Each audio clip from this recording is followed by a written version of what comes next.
नाज़रीन इकराम, मुसलमानों में ईमान की ताकत ही वो वाहिद चीज़ रही है जिसके सबब अल्लाह ताला ने इन्हें दुनिया के हर मुकाम पर फतह मंद फरमाया। लेकिन जब से ईमान की ये ताकत कमज़ोर होना शुरू हुई, मुसलमानों की हालत बद से बदतरीन होती चली गई। और इस कमज़ोरी के बहुत से दूसरे असबाब होने के साथ साथ एक बड़ा सबब ऐसी बेहयाई का फ़रोग है जिसकी न सिर्फ इस्लाम में सख्ती से ममानियत आई है, बल्कि ये इंसान को बहुत सी ख़तरनाक बीमारियों से दोचार करने का सबब भी है। जी हाँ दोस्तों, हम बात कर रहे हैं उन फहश वीडियोज़ और तस्वीरों की जिन्हें देखने के आदी लोगों की तादाद दिन ब दिन बढ़ती चली जा रही है, और जिसका बाकायदा तौर पर आगाज़ उस वक्त किया गया जब सुल्तान सलाहुद्दीन अय्यूबी के दौर में पूरी दुनिया की तमाम तर क़ुव्वतें मुसलमानों के हाथों शिकस्त से दोचार थीं, जबकि इसकी वजह मुसलमानों की दहशत भरी निगाहें, फलक शगाफ नारे और सबसे बढ़कर क़ुव्वत ईमानी थी। अब इस्लाम दुश्मन अनासिर को जब मुसलमानों में कोई कमज़ोरी नज़र न आई तो उन्होंने एक नया हरबा इस्तेमाल करने की कोशिश की,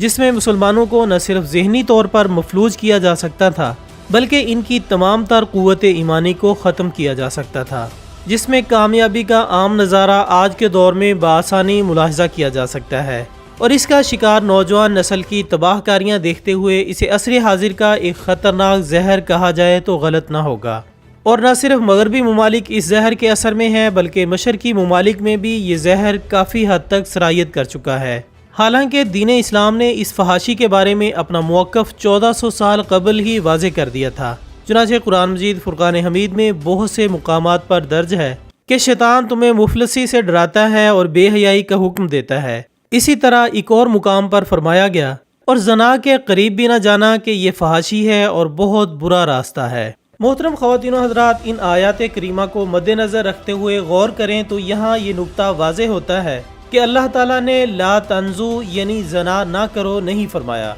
बल्कि जना के करीब भी ना जाने से मना फरमाया। और इस नुक्ते की तरफ तवज्जो दिलाई कि हर वो अमल जो जना पर आमादा करे या किसी भी अज़ा के जना का सबब बने, यानी आंखों के जना, हाथ के जना वगैरह सब हराम हैं। लिहाजा याद रहे कि जना से मुतालिक ख्यालात और इसकी जानिब ले जाने वाले इक़दामात भी इसी ज़ुमरे में आते हैं। तो साफ जाहिर है कि इन ज़राए का इस्तेमाल भी हराम है जो जना से करीब करने का सबब बनते हैं। जबकि ये बात यकीनन किसी से ढकी छुपी नहीं कि आज इंटरनेट की दुनिया पर फैला हुआ फहश मवाद जना का एक सबसे अहम ज़रिया है, जबकि दूसरा अहम सबब इंसान की वो सोच है जो इसे फ़िक्र मुआश में मुब्तला करके हर वो काम करने पर मजबूर कर देती है जो कि शैतान को खुश कर दे, क्योंकि खुद शैतान इंसान की रोज़ी रोटी के बहाने इसे बेहयाई की तलकीन करता है और इसे दौलत की खातिर हर किस्म की बुराई के फ़रोग की तलकीन करता है। इसके अलावा तीसरा बड़ा सबब मगरबी लोगों का जिनसी आज़ादी और इसके कारोबार के फ़रोग के नारे लगाना भी शामिल है।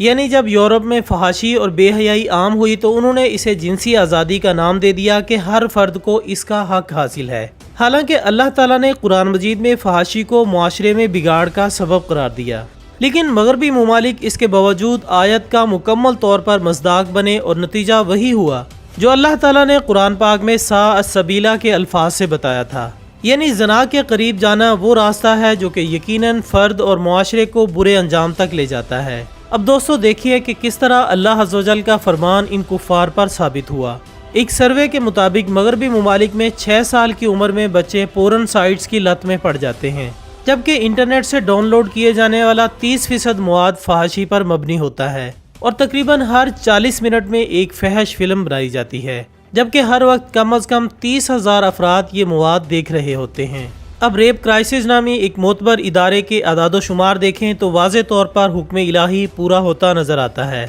दोस्तों, इस इदारे के मुताबिक हर साल तकरीबन 85,000 ख़वातीन बरतानिया में जिनसी ज़्यादती का निशाना बनती हैं। हर साल तकरीबन 4 लाख ख़वातीन पर जिनसी ज़्यादती की गर्ज से हमला किया जाता है। नाज़रीन इकराम, ये तो वो अदाद शुमार थे जो कि खुद मगरिब के हालात के मुताबिक बताए गए हैं, लेकिन याद रहे कि ये हालात सिर्फ मगरिब के ही नहीं बल्कि मशरकी ममालिक में भी ये वबा अब आम होती जा रही है, जिसकी सबसे बड़ी वजह इंटरनेट की आम फर्द तक रसाई है और डिश केबल्स का हर घर में आम होना है। यानी वाज़े तौर पर फहाशी आज हर गली मोहल्ले तक बआसानी से पहुँच चुकी है, जिसमें मुब्तला नौजवान नस्ल आज अपनी जिनसी भूख बढ़ा चुके हैं और अपने इस्लामी नज़रियात को यकसर भुला चुके हैं। हालांकि एक वो ज़माना था जब सलाहुद्दीन अय्यूबी की फ़ौज के बारे में दुश्मन चालें चल रहे थे, ہر چال ناکام ہونے کے بعد جب یہ مشورہ دیا گیا کہ انہیں فحش مواد دکھایا جائے تو سب نے متفق ہو کر کہا کہ ہم کئی بار نہایت خوبصورت لڑکیاں مسلمان افواج میں شامل کر چکے ہیں،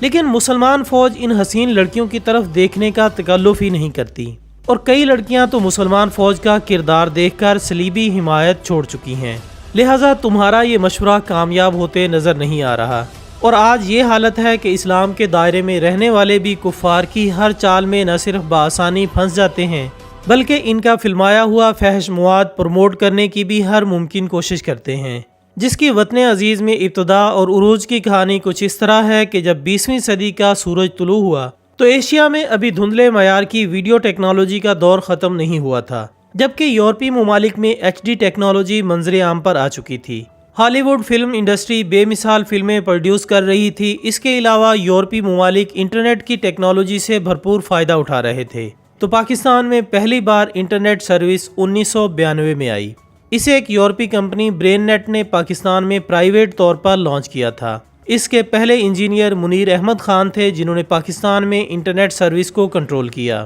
پھر اس کے بعد 1995 میں پاکستان ٹیلی کمیونیکیشن لمیٹڈ یعنی PTCL نے انٹرنیٹ آل پاکستان کے لیے خرید لیا، جس کے بعد سن 2000 میں انٹرنیٹ پاکستانی عوام میں مقبول ہونا شروع ہوا، اور اسی کے ساتھ ہی پورنگرافی کا زہر بھی سرحدیں پھلانگتا ہوا پاکستان میں داخل ہو گیا۔ یوں وہ یورپی ممالک جہاں پورنگرافی سینما میں دکھا کر جنسی تصویروں کے ذریعے پیسہ کمایا جاتا تھا، انٹرنیٹ نے آ کر یہ جھنجھٹ ہی ختم کر دیا، اور انٹرنیٹ نے باقاعدہ خود آن لائن مارکیٹنگ پروسیس کھول کر پورنگرافی کو بطور پروڈکٹ پیش کیا، جسے عوامی طور پر اتنی پذیرائی ملی کہ سب ریکارڈ ٹوٹ گئے، اور کہا جاتا ہے کہ یورپی پورن انڈسٹریز کو سب سے زیادہ آن لائن ٹریفک ایشیا سے ملی، کیونکہ سن 2015 کی رپورٹ کے مطابق روزانہ 90 لاکھ پاکستانی پورن ویب سائٹس کا وزٹ کرتے پائے گئے، جبکہ بھارت سے روزانہ 6 کروڑ لوگ فحش ویب سائٹس کا رخ کرتے دیکھے گئے، جس کی بدولت پورن انڈسٹری روزانہ کروڑوں ڈالرز کا منافع کمانے لگی۔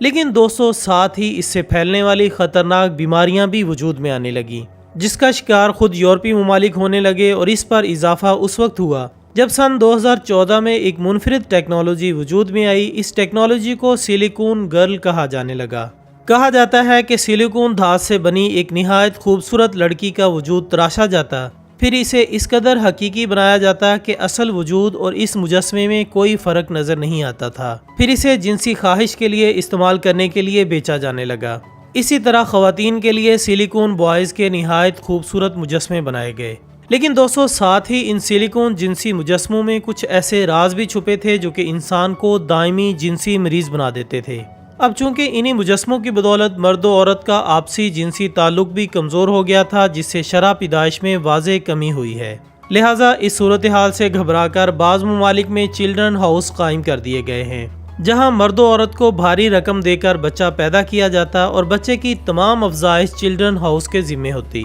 لیکن آہستہ آہستہ بچہ پیدا کرنے والی ان عورتوں نے اپنے ریٹس بڑھا دیے، جس سے لوگوں کو کافی نقصان اٹھانا پڑتا، اور یوں اللہ عز و جل کے فرمان عالی شان کے مطابق ان فحش مواد کا سب سے زیادہ نقصان خود انہی کا ہوا جن کی یہ ایجاد تھی۔ آج اگرچہ مسلمان بھی اس کا شکار ہیں، لیکن پھر بھی اپنے مذہب اور نسل کو لیے برابر چل رہے ہیں، جبکہ یورپین نہ صرف آئے روز جنسی زیادتی کا شکار ہو کر اپنے بچیوں کو برباد کر رہے ہیں، بلکہ خود اولاد سے محروم بھی ہوتے جا رہے ہیں۔ لیکن ان سے عبرت حاصل کرتے ہوئے آج شدت سے اس امر کی ضرورت ہے کہ مسلمان خود کو فحش مواد سے حد الامکان بچانے کی کوشش کریں، ورنہ نہ صرف آخرت میں بلکہ دنیا میں بھی عبرتناک انجام کے لیے تیار رہیں۔ تو دوستو، یہ تھی ہماری آج کی ویڈیو۔ ہم امید کرتے ہیں کہ آپ کو یہ ویڈیو ضرور پسند آئی ہوگی۔ اس ویڈیو کو اپنے سوشل میڈیا اکاؤنٹس پر شیئر کر کے ہماری حوصلہ افزائی کیجیے گا، اور کومنٹس کی صورت میں اپنی رائے دینا ہرگز مت بھولیے گا۔ ہماری اگلی ویڈیو آنے تک اپنا، دوستوں، رشتہ داروں اور گرد و نواح کے تمام لوگوں کا بہت خیال رکھیے گا۔ اللہ حافظ۔